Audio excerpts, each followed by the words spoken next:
لقد يسرنا القرآن للذكر فهل من مدكر۔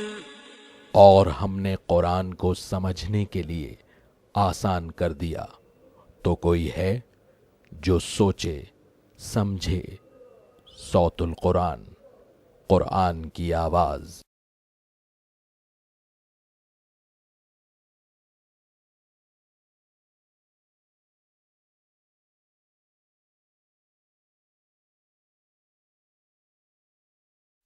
نحمده ونصلي على رسوله الكريم اما بعد فاعوذ بالله من الشيطان الرجيم بسم الله الرحمن الرحيم ولقد مننا على موسى وهارون ونجيناهما وقومهما من الكرب العظيم صدق الله العظيم۔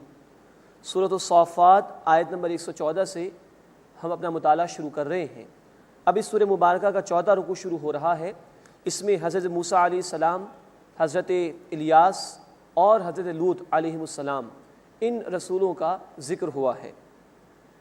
وَلَقَدْ مَنَنَّا عَلَى مُوسَى وَهَارُونَ، اور یقیناً ہم نے موسیٰ علیہ السلام اور ہارون علیہ السلام پر احسان فرمایا۔ وَنَجَّيْنَاهُمَا وَقَوْمَهُمَا مِنَ الْكَرْبِ الْعَظِيمِ، اور ہم نے ان دونوں کو اور ان کی قوم کو بڑے غم سے نجات عطا کی، یعنی آل فرعون کے ظلم و ستم سے نجات عطا فرمائی۔ وَنَصَرْنَاهُمْ فَكَانُوا هُمُ الْغَالِبِينَ، اور ہم نے ان کی مدد کی تو وہی غالب رہے۔ وَآتَيْنَاهُمَ الْكِتَابَ الْمُسْتَبِينَ، اور ہم نے ان دونوں کو واضح کتاب عطا کی، یعنی تورات۔ وَهَدَيْنَاهُمَ الصِّرَاطَ الْمُسْتَقِيمَ، اور ہم نے ان دونوں کو سیدھے راستے کی ہدایت عطا کی۔ وَتَرَكْنَا عَلَيْهِمَا فِي الْآخِرِينَ، اور ہم نے ان دونوں کا ذکر بعد والوں میں بھی باقی رکھا۔ سلام علی موسیٰ وہارون، سلام ہو موسیٰ اور ہارون علیہم السلام پر۔ انا کذالک نجزی المحسنین، بے شک ہم اسی طرح عمدگی کے ساتھ عمل کرنے والوں کو بدلہ عطا کرتے ہیں۔ انہما من عبادنا المؤمنین، بے شک وہ ہمارے بندوں میں سے تھے۔ وان الیاس لمن المرسلین، اور بے شک الیاس علیہ السلام رسولوں میں سے تھے۔ اذ قال لقومہ الا تتقون، یاد کرو جب انہوں نے اپنی قوم سے کہا کیا تم اللہ سے ڈرتے نہیں، اس کا تقوی اختیار نہیں کرتے۔ اتدعون بعلا وتذرون احسن الخالقین، کیا تم بعل کو پکارتے ہو؟ اب نوٹ فرمائی کہ الیاس علیہ السلام تقریباً 900 قبل مسیح کا ان کا پیریڈ ہے، 900 BCE، اور ان کی قوم بت پرستی میں مبتلا تھی، اور ان کے ایک بڑے بت کا نام بعل تھا جس کی طرف قرآن نے اشارہ کیا ہے۔ اتدعون بعلا، کیا تم بعل کو پکارتے ہو، یہ بت کا نام ہے۔ وتذرون احسن الخالقین، اور سب سے بہترین پیدا کرنے والے یعنی اللہ کو چھوڑ دیتے ہو۔ اللہ ربکم، اللہ جو رب ہے تمہارا، ورب آبائکم الاولین، اور تمہارے پہلے باپ دادا کا رب بھی وہی ہے۔ فکذبوہ، تو لوگوں نے انہیں جھٹلایا۔ فإنہم لمحضرون، بے شک وہ ضرور حاضر کیے جائیں گے، مراد ہے کہ ان کو عذاب میں مبتلا کیا جائے گا۔ الا عباد اللہ المخلصین، سوائے اللہ کے مخلص یعنی چنے ہوئے بندوں کے۔ وترکنا علیہ فی الآخرین، اور ہم نے ان کا ذکر بعد والوں میں بھی باقی رکھا۔ سلام علی الیاسین، سلام ہو الیاس علیہ السلام پر۔ انا کذالک نجزی المحسنین، بے شک ہم اسی طرح عمدگی کے ساتھ عمل کرنے والوں کو بدلہ عطا کرتے ہیں۔ انہ من عبادنا المؤمنین، بے شک وہ ہمارے مومن بندوں میں سے تھے۔ اب لوط علیہ السلام کا ذکر ہے۔ وان لوطا لمن المرسلین، اور بے شک لوط علیہ السلام رسولوں میں سے تھے۔ اذ نجیناہ واہلہ اجمعین، یاد کرو جب ہم نے انہیں نجات عطا فرمائی اور ان کے گھر والوں کو بھی، مراد ان کی بیٹیاں ہیں۔ الا عجوزا فی الغابرین، سوائے ایک بڑھیا کے جو پیچھے رہ جانے والوں میں سے تھی، یعنی ان کی بیوی وہ نافرمان تھی۔ ثم دمرنا الآخرین، پھر ہم نے اور لوگوں کو ہلاک کر دیا جو کہ نافرمان تھے۔ وَإِنَّكُمْ لَتُمُرُونَ عَلَيْهِمْ مُصْبِحِينَ، اور بے شک تم صبح ہوتے ہوئے اور رات میں ان پر سے گزرتے ہو۔ یہ مشرکین کی طرف اشارہ ہے کہ قوم لوط کی بستی ان کے راستے میں آیا کرتی تھی، تو کہا جا رہا ہے کہ ان کے انجام سے عبرت حاصل کرو۔ وَإِنَّكُمْ لَتُمُرُونَ عَلَيْهِمْ مُصْبِحِينَ، اور بے شک تم ان پر صبح ہوتے گزرتے ہو۔ وَبِاللَّيْلِ، اور رات کو بھی، مراد یہ کہ قوم لوط کی بستیاں مشرکین کے راستے میں آیا کرتی تھیں، تو کہا جا رہا ہے کہ تم رات دن اپنے تجارتی قافلوں کے ساتھ وہاں سے گزرتے ہو، تمہارے راستے میں یہ بستی آتی ہے، تو کیا تم عبرت حاصل کرتے ہو کہ نہیں؟ افلا تعقلون، بس کیا تم عقل سے کام نہیں لیتے؟ اس کے بعد اس سورہ مبارکہ کا 5واں رکوع شروع ہو رہا ہے۔ اس میں یونس علیہ السلام کے واقعے کو اللہ تعالیٰ نے بیان فرمایا، مشرکین کے شرک کا ذکر ہے، اور اس بات کا ذکر ہے کہ اللہ تعالیٰ ضرور اپنے رسولوں کی مدد فرماتا ہے۔ وَإِنَّ يُونُسَ لَمِنَ الْمُرْسَلِينَ، اور بے شک یونس علیہ السلام رسولوں میں سے تھے۔ اِذْ أَبَقَ إِلَى الْفُلْكِ الْمَشْحُونِ، جبکہ وہ بھاگ کر بھری ہوئی کشتی میں چلے گئے۔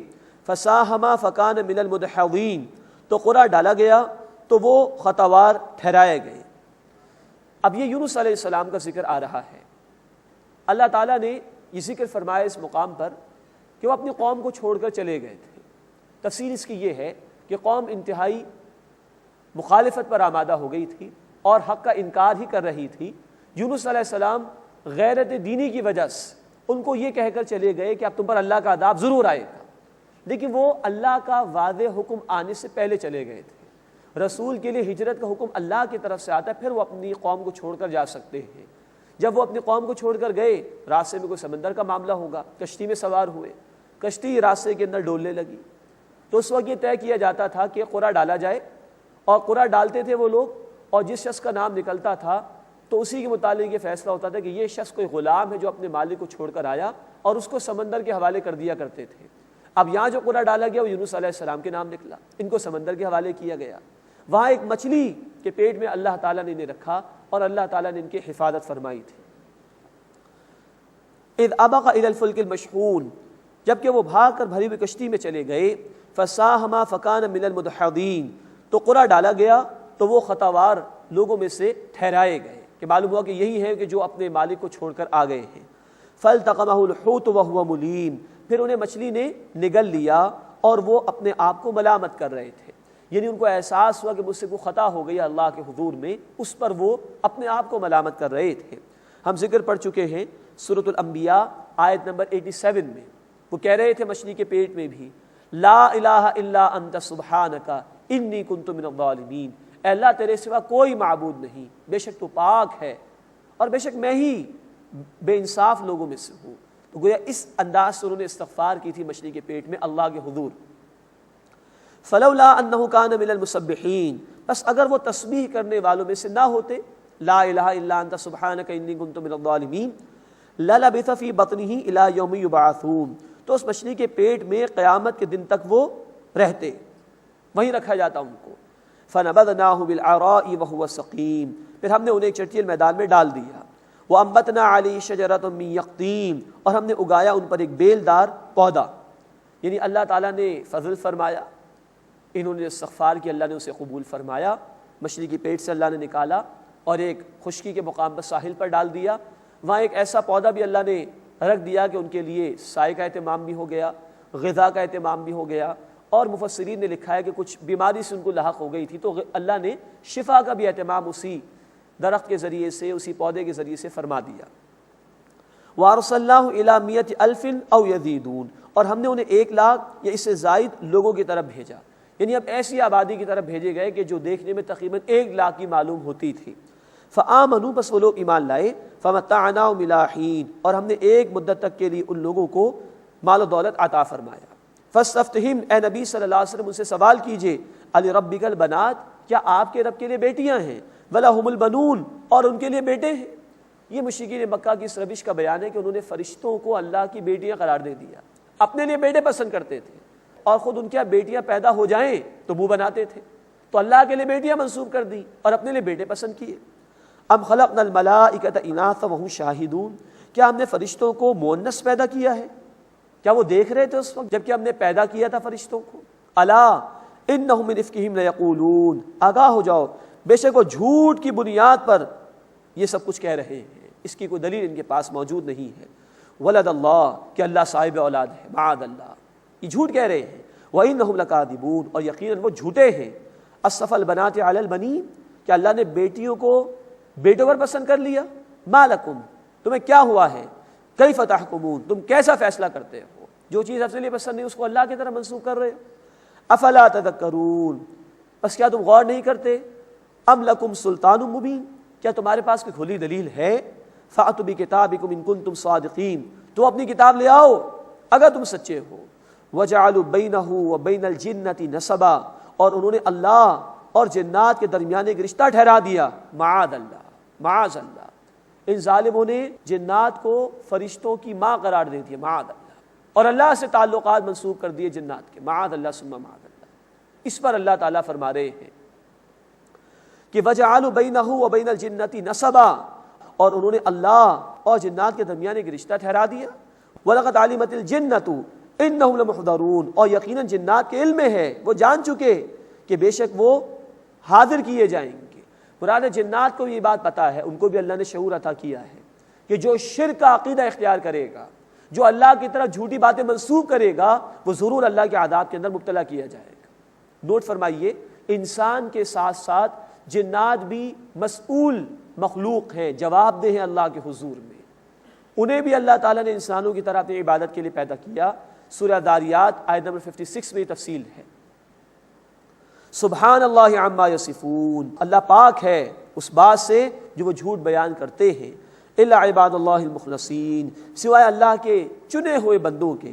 فإنکم وما تعبدون، تو بے شک تم اور جن کی تم عبادت کرتے ہو، ما انتم علیہ بفاتنین، تو وہ اس کے خلاف یعنی اللہ کے خلاف کسی کو بہکا نہیں سکتے. الا من هو صال الجحیم، سوائے اس کے کہ جو جہنم میں جانے والا ہے. جو خود طے کر لے کہ اسے جہنم کی طرف ہی جانا ہے تو جنات اس کو ورغلا لیں گے، انسانوں میں سے برے لوگ اس کو ورغلا لیں گے. لیکن جو اللہ کا عبادت گزار بندہ ہے، اللہ کا پسندیدہ بندہ ہے، اللہ کا خاص چنا ہوا بندہ ہے، ان پر تمہارا زور نہیں چل سکتا. اب فرشتوں کا قول ذکر ہو رہا ہے. وما منا الا له مقام معلوم، اور ہم میں سے کوئی بھی نہیں کہ جس کا ایک معین درجہ نہ ہو. فرشتوں کے بھی درجات اللہ تعالیٰ نے مقرر فرمائے ہیں. وَإِنَّا لَنَحْنُ الصَّافُّونَ، اور بے شک ہم ہی صف بستہ رہنے والے ہیں. اس سورہ مبارکہ کا آغاز ہوا تھا وَالصَّافَّاتِ صَفًّا، قسماً فرشتوں کی جو صفیں باندھ کر کھڑے ہوتے ہیں قطار میں. یہ ذکر فرشتوں کا آ گیا کہ وَإِنَّا لَنَحْنُ الصَّافُّونَ، اور بے شک ہم ہی صف بستہ رہنے والے ہیں، صفیں باندھ کر کھڑے ہونے والے ہیں، اللہ کے حکم کے منتظر رہتے ہیں اور اللہ کے حکم کو بجا لاتے ہیں. وَإِنَّا لَنَحْنُ الْمُسَبِّحُونَ، اور بے شک ہم ہی تسبیح کرنے والے ہیں. وَإِن كَانُوا لَيَقُولُونَ، اور بے شک وہ کہا کرتے تھے لَوْ أَنَّ عِندَنَا ذِكْرًا مِنَ الْأَوَّلِينَ، اگر ہمارے پاس ہو پہلے لوگوں کی کوئی نصیحت، لَكُنَّا عِبَادَ اللَّهِ الْمُخْلَصِينَ، تو ہم ضرور اللہ کے چنے ہوئے بندوں میں سے ہوتے، پسندیدہ بندوں میں سے ہوتے. یہ اشارہ اس بات کی طرف ہے کہ مشرکین مکہ کہا کرتے تھے ہمیں کوئی کتاب مل جائے تو ہم بھی پچھلے لوگوں کی طرح کیا ان سے زیادہ بڑھ کر نیک ہو جائیں گے. اب 2500 برس سے ان کا کوئی رسول نہیں آئے تھے، اب آئے ہیں رسول اکرم صلی اللہ علیہ وسلم، تو اب یہ مان کر نہیں دے رہے. فَكَفَرُوا بِهِ فَسَوْفَ يَعْلَمُونَ، بس انہوں نے اس کا یعنی قرآن کا انکار کیا. اب اللہ نے ہدایت دی ہے، فَسَوْفَ يَعْلَمُونَ، بس عنقریب وہ جان لیں گے کہ اس کے جھٹلانے کا کیا انجام ہو. وَلَقَدْ سَبَقَتْ كَلِمَتُنَا لِعِبَادِنَا الْمُرْسَلِينَ، اور ہمارا وعدہ اپنے بندوں یعنی رسولوں کے لیے پہلے ہی طے ہو چکا ہے، صادر ہو چکا ہے. إِنَّهُمْ لَهُمُ الْمَنْصُورُونَ، بے شک ان کی مدد کی جائے گی. وَإِنَّ جُنْدَنَا لَهُمُ الْغَالِبُونَ، اور بے شک ہمارا لشکر ہی غالب رہے گا. اب یہ اللہ کا وعدہ اپنے رسولوں کے حوالے سے کہ اللہ کے لشکر غالب رہیں گے. نوٹ فرما لیجئے اس بات کو کہ انبیاء شہید کیے گئے ہیں، جیسے زکریا علیہ السلام، یحییٰ علیہ السلام، لیکن رسول کبھی شہید نہیں ہوئے. رسول اس نبی کو کہا جاتا ہے کہ جس کو معین قوم کی طرف بھیج دیا جائے یا کتاب اور شریعت دے دی جائے. نبی کا لفظ عام ہے، رسول کا لفظ خاص ہے. تو رسولوں کے حوالے سے اللہ کا یہ فیصلہ ہے کہ ہمارے رسول غالب رہیں گے، ان کی مدد کی جائے گی. چنانچہ ہم تفصیل سے واقعات پڑھ کر آئے ہیں. سورۃ الاعراف، سورہ ہود، سورۃ الشعراء، قومیں ہلاک کی گئی، رسولوں کو اور اہل ایمان کو اللہ تعالیٰ نے بچا دیا. یہی بات آئی ہے سورۃ المجادلہ آیت نمبر 21 میں، کتب اللہ لأغلبن انا ورسولی، اللہ نے طے فرما دیا کہ میں اور میرے رسول ہی غالب رہیں گے. انہم لہم المنصورون، بے شک ان کی مدد کی جائے گی. وَإِنَّ جُنْدَنَا لَهُمُ الْغَالِبُونَ، اور بے شک ہمارا لشکر ہی غالب رہے گا. فَتَوَلَّ عَنْهُمْ حَتَّى حِينٍ، بس اے نبی صلی اللہ علیہ وسلم ایک وقت تک کے لیے ان سے آپ اعراض کیجئے. وَأَبْصِرْهُمْ فَسَوْفَ يُبْصِرُونَ، اور انہیں دیکھتے رہیے، جلد وہ بھی دیکھ لیں گے کہ ان کا انجام کیا ہوگا. أَفَبِعَذَابِنَا يَسْتَعْجِلُونَ، تو پس کیا وہ ہمارے عذاب کے لیے جلدی کر رہے ہیں. فَإِذَا نَزَلَ بِسَاحَتِهِمْ فَسَاءَ صَبَاحُ الْمُنذَرِينَ، تو جب وہ ان کے میدان میں عذاب نازل ہوگا تو ان کی صبح بڑی بری ہوگی جنہیں خبردار کیا جا چکا۔ مراد یہ کہ عذاب مانگ رہے ہیں، جلد عذاب آیا چاہتا ہے۔ یہ ہم پڑھ رہے ہیں سورۃ الصافات، مکی صورت ہے۔ مدنی صورتوں میں ہم پڑھ چکے ہیں سورہ انفال میں غزوہ بدر کا تبصرہ، سن 2 ہجری میں ان پر عذاب کی پہلی قسط آئی، 70 مشرک بدر کے میدان میں مارے گئے، 70 گرفتار ہوئے۔ پھر سن 8 ہجری میں مکہ فتح ہوا، اسلام کو اللہ نے غلبہ عطا فرمایا، یہ مغلوب ہو گئے۔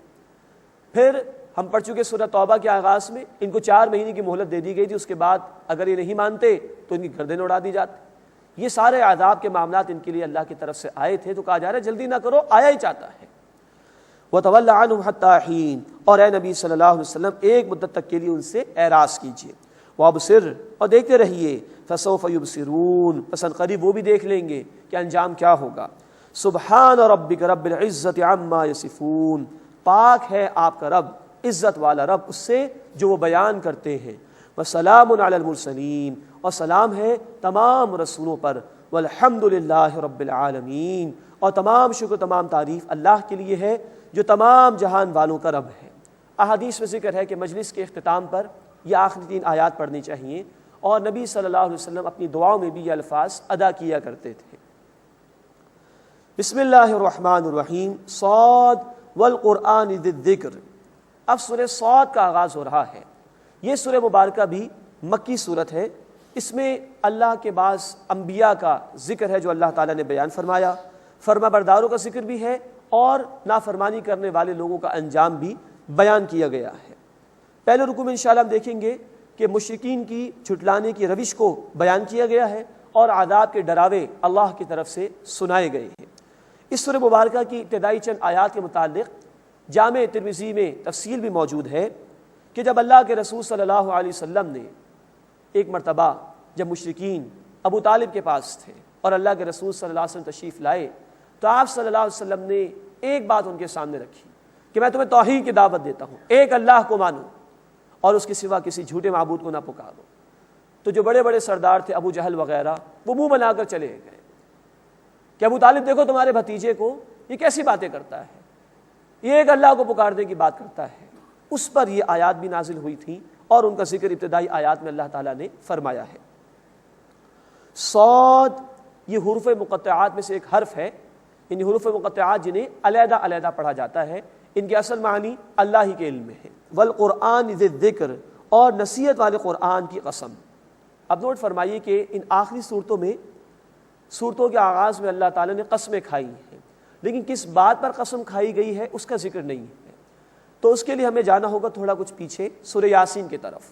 وہاں اللہ تعالیٰ نے قسم کھائی تھی یاسین والقرآن الحکیم انک لمن المرسلین، اور قرآن حکیم کی قسم، اے نبی صلی اللہ علیہ وسلم بے شک آپ رسولوں میں سے ہیں۔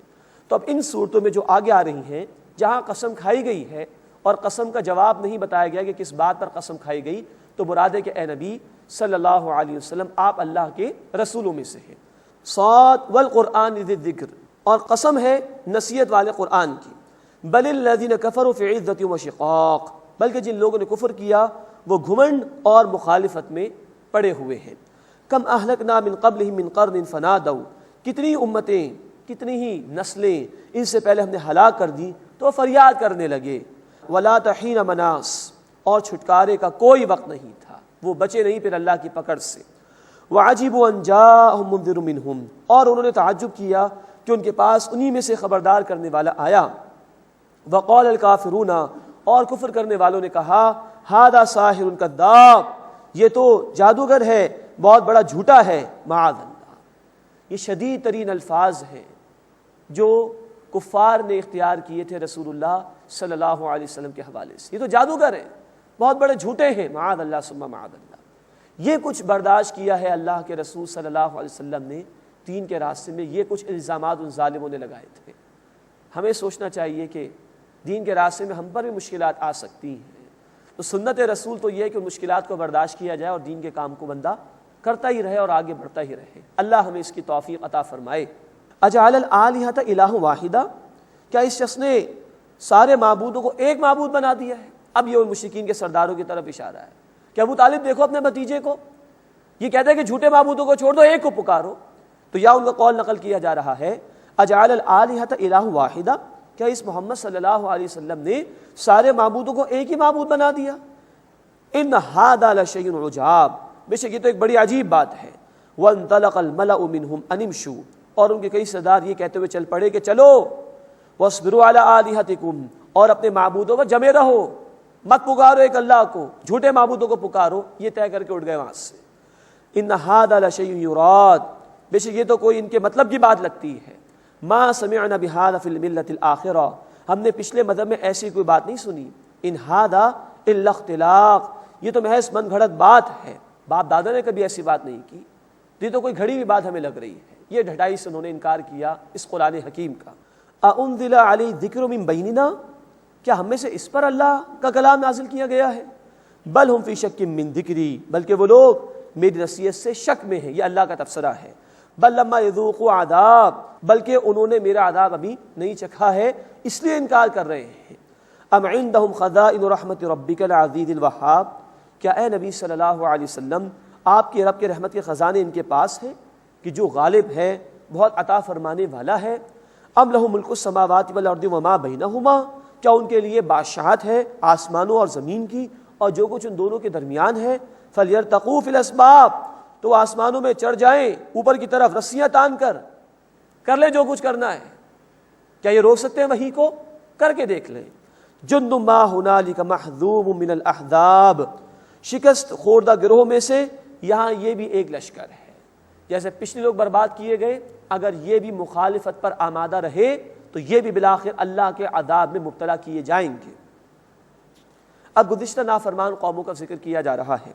کذبت قبلہم قوم نوح وعاد وفرعون ذو الاوتاد، ان سے پہلے جھٹلایا قوم نوح نے اور قوم عاد نے اور میخوں والے فرعون نے، یعنی خیمے گاڑنے کے لیے بڑی بڑی کیلیں اور میخیں گاڑنا، اس کی طرف اشارہ ہے فرعون کی طرف، یا یہ کہ وہ لوگوں کو سولی دیا کرتا تھا۔ وفرعون ذو الاوتاد، اور میخوں والے فرعون کی طرف۔ وثمود وقوم لوط واصحاب الایکہ، اور قوم ثمود اور قوم لوط اور ایکہ والوں نے، یعنی قوم شعیب، ان سب نے جھٹلایا۔ اولئک الاحزاب، یہی گروہ ہے۔ ان کل الا کذب الرسل فحق عقاب، ان سب نے رسولوں کو جھٹلایا، بس ان پر عذاب آ پڑا اور وہ برباد کر دیے گئے۔ اب اس سورہ مبارکہ کا دوسرا رکوع شروع ہو رہا ہے، اس میں داؤد علیہ السلام کا ذکر ہے اور ان کے حوالے سے ایک واقعے کو بھی قرآن نے بیان کیا ہے۔ وما ينظر هؤلاء الا صيحة واحدة، اور وہ انتظار نہیں کرتے مگر ایک چنگھاڑ کا، ما لها من فواق، جس میں کوئی ڈھیل نہیں ہوگی۔ جب وہ وقت آئے گا عذاب کا تو کوئی گنجائش نہیں ہوگی کہ یہ بچ سکے، نہ کوئی مہلت دی جائے گی۔ وقالوا ربنا عجل لنا قطنا قبل یوم الحساب، اور انہوں نے کہا اے ہمارے رب ہمیں جلدی دے دے ہمارا حصہ روز حساب سے پہلے پہلے۔ یہ ڈھٹائی کا ان کا مظاہرہ کہ اللہ آج ہی عذاب دے دے ہمیں۔ اصبر علی ما یقولون، اے نبی صلی اللہ علیہ وسلم جو کچھ وہ کہتے ہیں اس پر صبر کیجئے۔ وَاذْكُرْ عَبْدَنَا داود ذَا الْأَيْدِ، اور ہمارے بندے داؤد علیہ السلام کو یاد کیجئے جو قوت والے تھے۔ إِنَّهُ أَوَّابٌ، بے شک وہ خوب رجوع کرنے والے تھے۔ قوت والے اس معنی میں کہ اللہ تعالیٰ نے ان کے ہاتھ پر لوہے کو نرم کر دیا تھا، زرے بنایا کرتے تھے وہ۔ إِنَّا سَخَّرْنَا الْجِبَالَ مَعَهُ يُسَبِّحْنَ بِالْعَشِيِّ وَالْإِشْرَاقِ، بے شک ہم نے پہاڑ ان کے ساتھ مسخر کر دیے، وہ صبح شام تسبیح کرتے تھے۔ وَالطَّيْرَ مَحْشُورًا، اور اکٹھے کیے ہوئے پرندے بھی وہ بھی تسبیح کرتے تھے۔ کل لہ اواب، سب ان کے ساتھ تابع ہو چکے تھے، یعنی پہاڑ بھی اور پرندے بھی، جیسے داؤد علیہ السلام اللہ کی تسبیح کرتے تھے، یہ سب بھی اللہ تعالیٰ کی تسبیح بیان کرتے تھے۔ وَشَدَدْنَا مُلْكَهُ وَآتَيْنَاهُ الْحِكْمَةَ، اور ہم نے ان کی بادشاہت کو مضبوط کیا اور ہم نے ان کو حکمت عطا کی۔ وَفَصْلَ الْخِطَابِ، اور فیصلہ کن بات کرنے کی صلاحیت عطا فرمائی۔ اب اس کے بعد داؤد علیہ السلام کے وقت کا ایک واقعہ بیان ہو رہا ہے۔ ابن عباس رضی اللہ تعالی عنہ کی رائے کے مطابق حضرت داؤد علیہ السلام کے معاملات کچھ اس طرح تھے کہ انہوں نے اپنے اوقات کا ایک حصہ اللہ کی عبادت کے لیے مخصوص کر لیا تھا، ایک حصہ اپنی ذاتی ضروریات کے لیے مخصوص کر لیا تھا، اور ایک حصہ جو خلافت اللہ نے ان کو عطا فرمائی تھی، جو اقتدار اللہ نے ان کو عطا فرمایا تھا، اس کے امور کو انجام دینے کے لیے مخصوص کر لیا تھا۔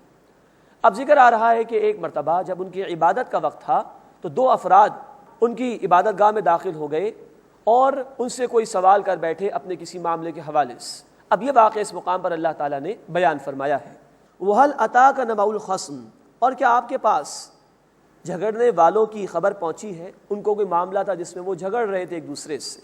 اذ تصور المحراب، جبکہ وہ عبادت گاہ کو پھان کر آ گئے تھے. محراب سے مراد وہ مخصوص کمرے کے جہاں عبادت کی جاتی تھی اس دور میں، اور ان کمروں کو عبادت کے لیے مخصوص کر لیا جاتا تھا.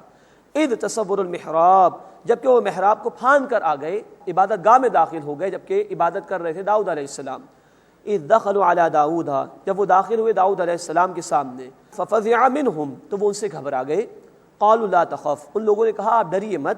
خصمانی بغى بعضنا علی بعض، ہم دو جھگڑنے والے ہیں، ہم میں سے ایک نے دوسرے پر زیادتی کی ہے. فاحکم بیننا، بس آپ ہمارے درمیان فیصلہ فرمائیے، بالحق، حق کے ساتھ.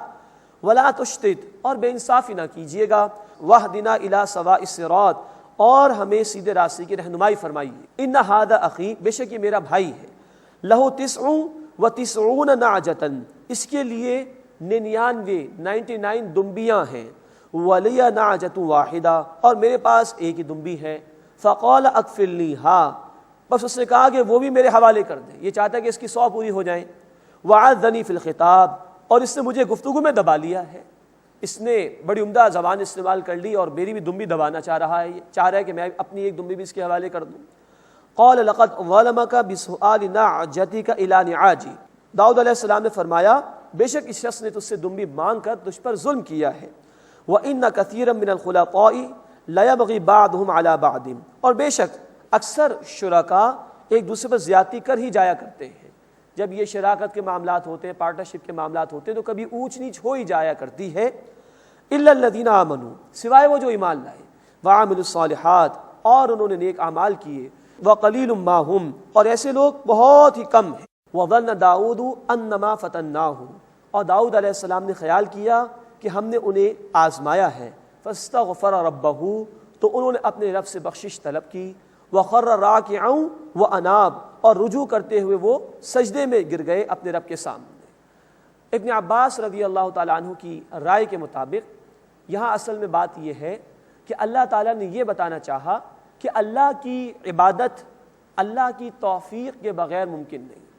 گو کہ داؤد علیہ السلام اللہ کے نبی تھے، اور انہوں نے ایک وقت اپنی عبادت کے لیے مقرر کیا تھا، ایک وقت اپنے ذاتی معاملات کے لیے مقرر کیا تھا، اور دن کا ایک حصہ خلافت کے امور کے لیے مقرر کیا تھا.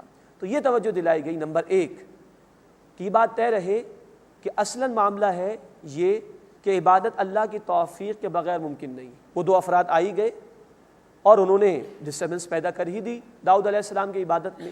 تو ایک تو یہ اللہ نے وضاحت فرمائی ہے کہ اللہ تعالیٰ کی توفیق کے بغیر عبادت ممکن نہیں. نمبر 2 اس بات کی توجہ دلائی گئی ہے وہ جو خلافت کی ذمہ داری وہ زیادہ اہم ہے ذاتی عبادت کے مقابلے میں. ان لوگوں کا جھگڑا جو تھا اس کو طے کرانا یہ خلافت کے امور میں سے ایک امر تھا، فیصلہ کرنا ضروری تھا. تو یہ خلافت کے جو امور ہیں یہ ذاتی عبادات کے مقابلے میں زیادہ اہم ہیں. اور ایک رائے مفسرین کی یہ بھی ہے کہ داؤد علیہ السلام کو یہ بھی توجہ دلائی گئی کہ جب کسی مقدمے کا فیصلہ کرے تو دونوں فریقوں کی بات سننی چاہیے. جب تک دونوں فریقوں کی بات سامنے نہ آ جائے کوئی فیصلہ نہیں کرنا چاہیے.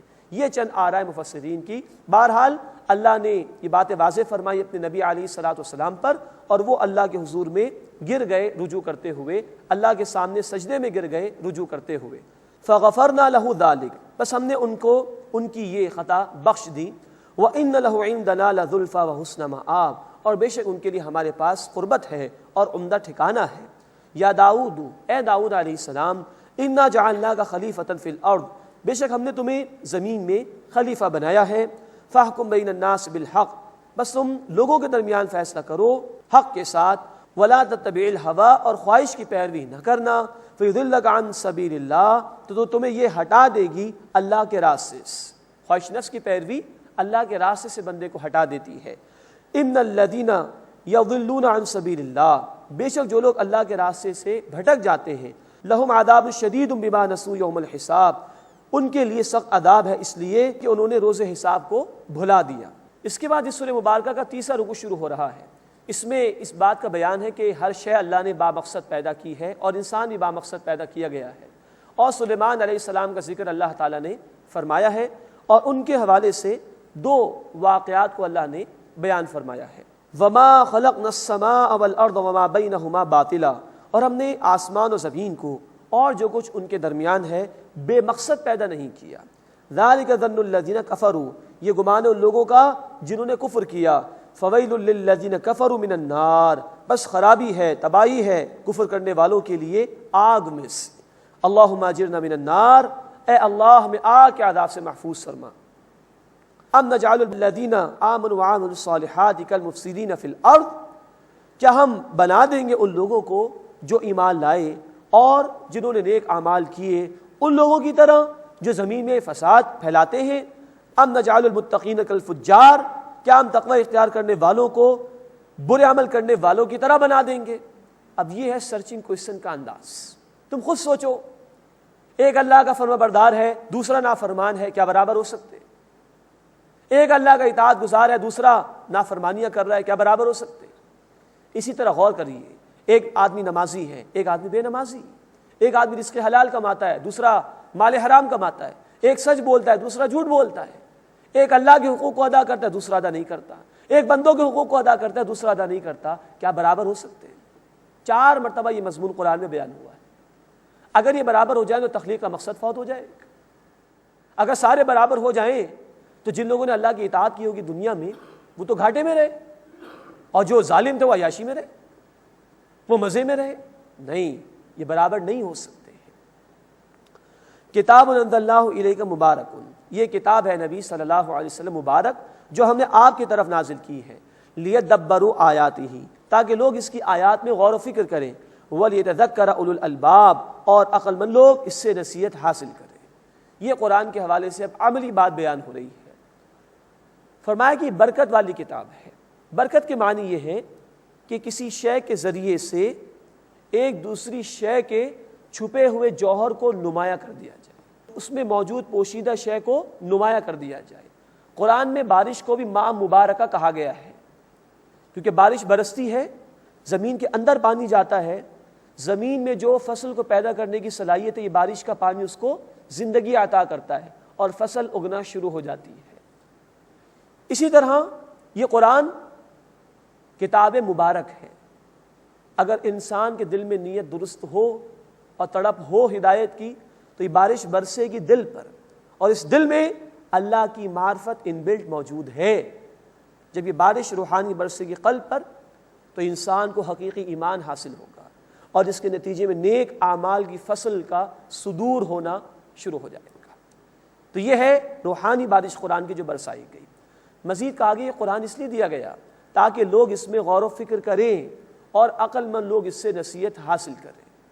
آج بدقسمتی سے قرآن کو ثواب کی ہی کتاب فقط سمجھ لیا گیا ہے، حالانکہ اس میں کوئی شک نہیں قرآن کے ایک ایک حرف کی تلاوت پر جامع ترمذی کی حدیث کے مطابق 10 نیکیاں ملتی ہیں، لیکن ثواب سے بڑھ کر یہ ہدایت کی کتاب ہے۔ اس کا ایک ہی تعارف بار بار قرآن میں ملتا ہے۔ سورہ البقرہ آیت نمبر 2 ہدی للمتقین، یہ ہدایت ہے تقوی اختیار کرنے والوں کے لیے۔ سورہ البقرہ آیت 185 ہدی للناس، یہ ہدایت ہے تمام انسانیت کے لیے۔ سورہ الحدید آیت نمبر 9 یہ قرآن اندھیروں سے نکال کر روشنی کی طرف لے جاتا ہے۔ اس کا ایک ہی تعارف، اولین تعارف ملتا ہے بار بار قرآن میں، کتاب ہدایت ہے۔ ہدایت بغیر سمجھے نہیں مل سکتی، تو کہا گیا تاکہ لوگ اس کی آیات میں غور و فکر کریں، سمجھنے کی کوشش کریں، اور عقل مند لوگ اس سے نصیحت حاصل کریں۔ اللہ ہمیں توفیق عطا فرمائے کہ ہم قرآن کو سمجھ کر پڑھنے والے ہوں اور اس کو کتاب ہدایت سمجھ کر پڑھیں، تاکہ اللہ ہمیں ہدایت عطا فرمائے اور ہم اس کے تقاضوں پر عمل کر سکیں۔ وَوَهَبْنَا لِدَاؤُدَ سُلَيْمَانَ، اور ہم نے داؤد علیہ السلام کو سلیمان علیہ السلام عطا کیے۔ داؤد علیہ السلام کے بیٹے ہیں سلیمان علیہ السلام۔ نعم العبد، بہت ہی عمدہ بندے، انہ اواب، بے شک وہ رجوع کرنے والے تھے، مراد اللہ کی طرف رجوع کرنے والے۔ اذ عرض علیہ بالعشی الصافنات الجیاد، اب ان کے حوالے سے پہلا واقعہ بیان ہو رہا ہے۔ اذ عرض علیہ بالعشی الصافنات الجیاد، یاد کرو وقت جب شام کے وقت ان کے سامنے عمدہ نسل کے گھوڑے پیش کیے گئے۔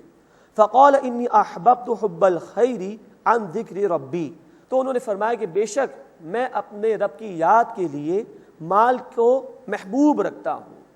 مراد یہ ہے کہ یہ گھوڑے یہ بھی اللہ کی عطا ہے، اور یہ گھوڑے تھے اصل میں جہاد فی سبیل اللہ کے لیے۔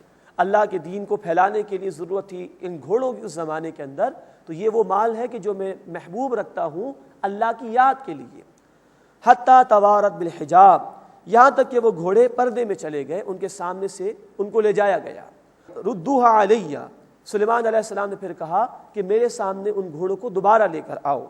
فتفق مسحا بالسوق والاعناق، تو وہ ان کی پنڈلیوں اور ان کی گردنوں پر ہاتھ پھیرنے لگے۔ یہ محبت کا اظہار تھا، یہ جانور اس لیے محبوب ہیں کہ ان کو میں اللہ کے دین کے لیے استعمال کرتا ہوں اور آئندہ بھی کروں گا۔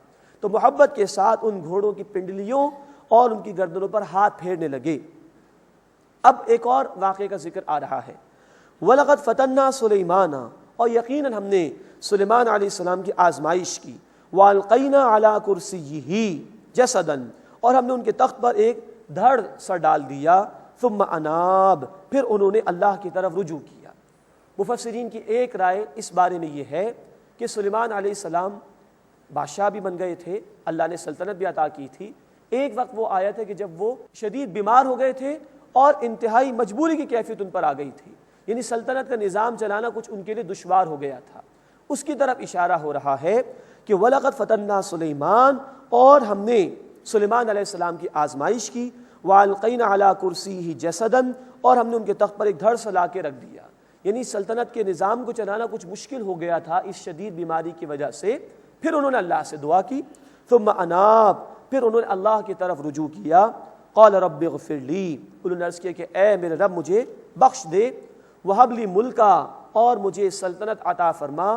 لا ينبغی لأحد من بعدی، جو میرے بعد کسی کو بھی عطا نہ ہو، ایسی سلطنت عطا فرما دے۔ انک انت الوہاب، بے شک اللہ تو بہت عطا فرمانے والا ہے۔ فسخرنا له الريح، پھر ہم نے مسخر کر دیا ان کے لیے ہوا کو۔ تجری بامرہ رخان حیث اصاب، جہاں وہ پہنچنا چاہتے تھے وہ ان کے حکم سے نرم نرم چلتی تھی، آہستگی کے ساتھ۔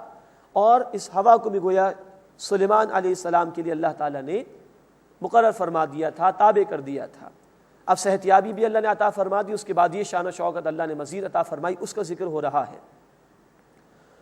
وَالشَّيَاطِينَ كُلَّ بَنَّاءٍ وَغَوَّاصٍ، اور شیاطین یعنی جنات بھی، عمارت بنانے والے اور غوطہ مارنے والے، وہ تابع کر دیے گئے تھے سلیمان علیہ السلام کے۔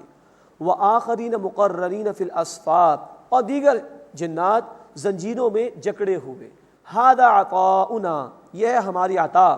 فَمْنُنْ أَوْ أَمْسِكْ بِغَيْرِ حساب، اب تم احسان کرو یا رکھ چھوڑو بغیر حساب کے۔ یہ سلیمان علیہ السلام کو اتنا اللہ نے نوازا، یہ بہت بڑی بادشاہت بھی دی، کہا کہ جو چاہو کرو اس کے ساتھ۔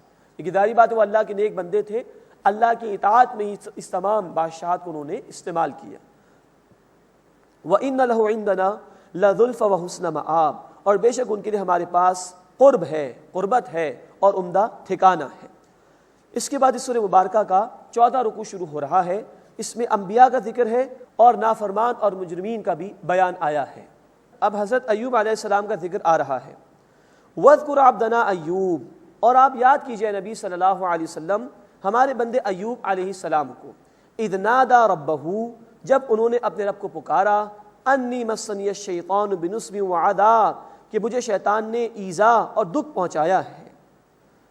حضرت ایوب علیہ السلام کا ذکر ہم پڑھ چکے ہیں سورۃ الانبیاء آیت نمبر 83 اور 84 میں۔ شدید بیماری میں مبتلا کیے گئے تھے، آزمائش تھی اللہ کی طرف سے، لیکن دیکھیے کہ اس تکلیف میں بھی اپنی جان سے بڑھ کر ایمان کی حفاظت وہ پیش نظر تھی ان کے۔ دعا گو اور اللہ سے، انی مسنی الشیطان بنصب وعذاب، کہ مجھے شیطان نے ایذا اور تکلیف پہنچائی ہے، یعنی کہ شیطان کے حملے کے حوالے سے اللہ سے دعا کر رہے ہیں، حالانکہ اس قدر بیمار بھی ہیں۔ یہ ہے اللہ کے نیک بندوں کا معاملہ کہ وہ مادہ پرست نہیں ہوتے، وہ ظاہری تکالیف کی اتنی فکر نہیں کرتے، بلکہ اس سے بڑھ کر ان کو اپنے ایمان کی حفاظت کی فکر ہوتی ہے۔ اذ نادى ربہ، جبکہ انہوں نے اپنے رب کو پکارا۔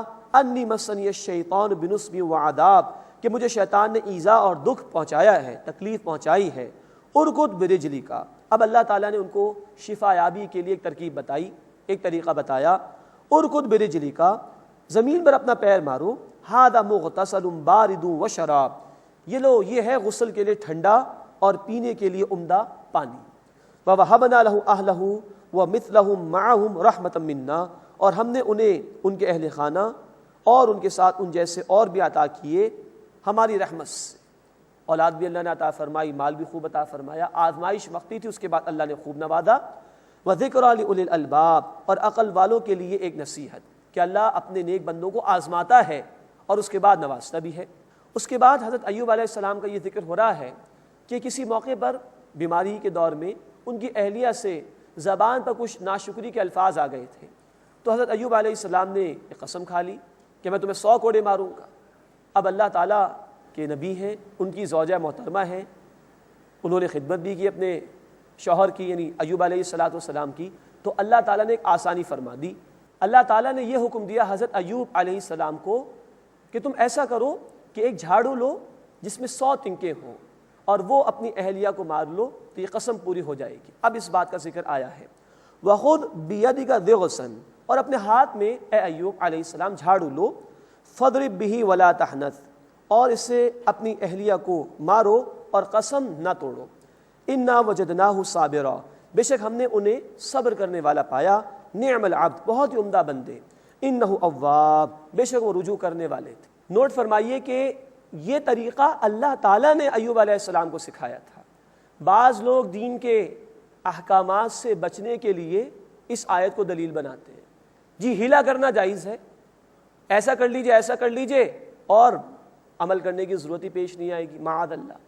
جیسے بعض لوگ کرتے ہیں کہ بیوی کو زیور دلایا، 8 مہینے کے بعد بیوی سے کہا تم مجھے دے دو، مجھے مالک بنا دو، نہ سال گزرے گا نہ زکوٰۃ فرض ہوگی۔ پھر مرد کے پاس 9 مہینے گزر گئے، بیوی سے اس نے کہا کہ اب تم رکھ لو، تم مالک ہو گئی۔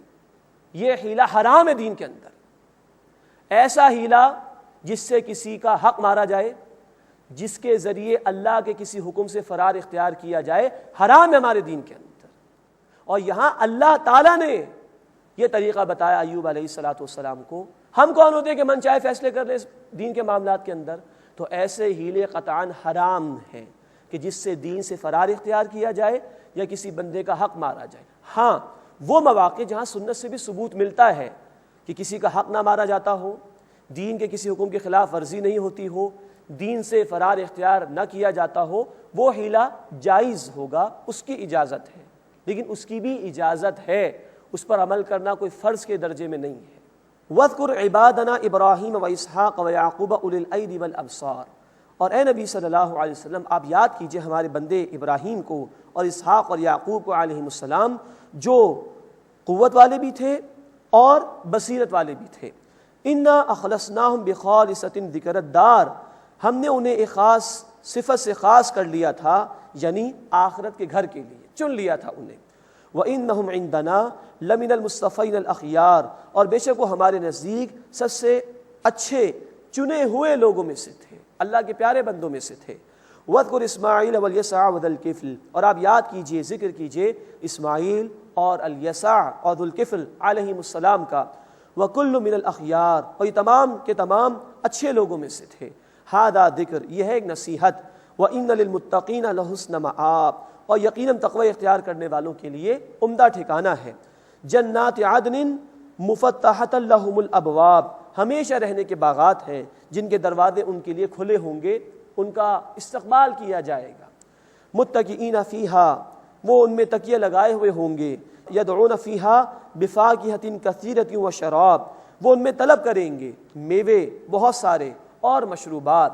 وعندہم قاصرات الطرف اتراب، اور ان کے پاس نگاہ نیچے رکھنے والی ہم عمر عورتیں ہوں گی۔ پھر دیکھیے قرآن نے اس مقام پر عورت کی شرم و حیا کو واضح فرمایا کہ وہ نیچی نگاہیں رکھنے والی ہوتی ہے۔ یہ جنت کی عورتوں کا ذکر ہے، اور اہل ایمان کی عورتوں کو یہ حکم ہے کہ اپنی نگاہوں کی حفاظت کرے اور شرم و حیا کا پیکر بنے۔ وعندہم قاصرات الطرف اتراب، اور ان کے پاس وہاں جنت میں نیچی نگاہیں رکھنے والی ہم عمر عورتیں ہوں گی۔ ھذا ما توعدون لیوم الحساب، یہ ہے جس کا وعدہ تم سے کیا جاتا ہے روز حساب کے لیے۔ ان ھذا لرزقنا ما لہ من نفاد، بے شک یہ ہے ہمارا رزق جو کبھی ختم نہیں ہوگا۔ ھذا، یہ تو ہے بدلہ نیک لوگوں کا۔ وَإِنَّ لِلطَّاغِينَ لَشَرَّ مَآب، اور بے شک سرکشوں کے لیے برا ٹھکانہ ہے۔ جہنم ہے، یصلونہا، وہ اس میں داخل ہوں گے۔ فبئس المہاد، تو برا فرش ہے، یعنی بری آرام گاہ ہوگی ان کی. ہادا یہ تو ہے ان کا ٹھکانہ. فلیذوقوہ حمیم وغساق یہ کھولتا ہوا پانی اور پیپ ہے، بس اس کو چکھو. وآخر من شکلہ ازواج اور اس کے علاوہ اس کی شکل کی کئی قسمیں ہوں گی، طرح طرح کا عذاب ہوگا. ہاذا فوج مفتحم معکم یہ جماعت تمہارے ساتھ داخل ہو رہی ہے. لا مرحبا بہم ان کے لیے کوئی کشادگی نہیں ہے. انہم صالوا النار بے شک وہ آگ میں داخل ہوں گے. قالوا بل انتم وہ کہیں گے بلکہ تم، لا مرحبا بکم تمہارے لیے کوئی کشادگی نہیں. ایک جماعت دوسری جماعت کے اوپر لان تان کر رہی ہوگی. انتم قدمتموہ لنا تم ہی ہمارے لیے مصیبت آگے لے کر آئے ہو. فبئس القرار سو برا ہے ٹھکانہ. قالوا وہ کہیں گے ربنا من قدم لنا ھذا فزدہ عذابا ضعفا فی النار اے ہمارے رب جو ہمارے لیے مصیبت یہ سامان لے کر آیا تو جہنم میں اسے دگنا عذاب دے. وقالوا اور وہ کہیں گے ما لنا لا نرى رجالا كنا نعدهم من الاشرار ہمیں کیا ہوا ہم ان لوگوں کو یہاں جہنم میں نہیں دیکھتے جنہیں برا شمار کرتے تھے، یعنی اہل ایمان جن کا مذاق اڑاتے تھے. اتخذناهم سخریا ام زاغت عنهم الابصار کیا ہم نے انہیں مذاق میں پکڑ لیا تھا یا ہماری نگاہیں کج ہو گئی ہیں کہ ہم ٹیڑھے ہو گئے، وہ دکھائی نہیں دے رہے. ان ذلک لحق تخاصم اہل النار بے شک آگ والوں کے جھگڑنا بالکل حق ہے اور وہ اسی میں ملوث رہیں گے. وآخر دعوانا ان الحمد للہ رب العالمین.